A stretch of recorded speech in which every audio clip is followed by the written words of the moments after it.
in the battle? Has your marriage and your business and your employment situation, have your relationships, has your health reached a point where you're ready to rally and fight? Because God said that when the enemy comes in like a flood, I'll raise up a standard. That means he needs a standard bearer.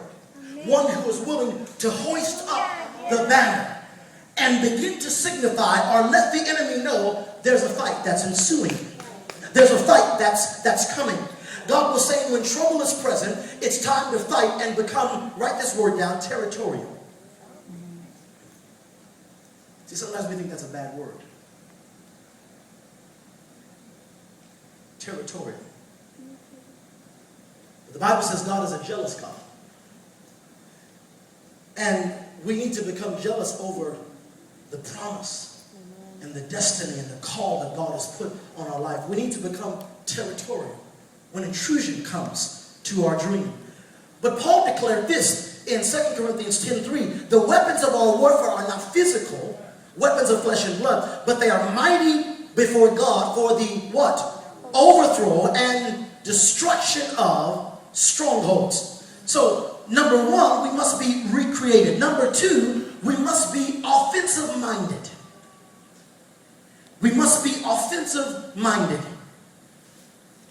When the Israelites, I want you to just pay attention to this just real quickly, because oftentimes we are defensive-minded. We're just trying to avoid getting fired. We're doing just enough to make sure we don't lose the little job that we do have, instead of being offensive-minded.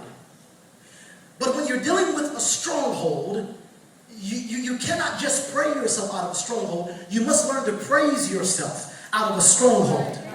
And when the Israelites were wandering in the wilderness, God was not impressed with those who were living in the exploits of the Red Sea, or those who were living in the exploits of the past doing nothing, because Jericho needed a present shout, or a present praise, or a present victory, or a present strategy if they were going to go in.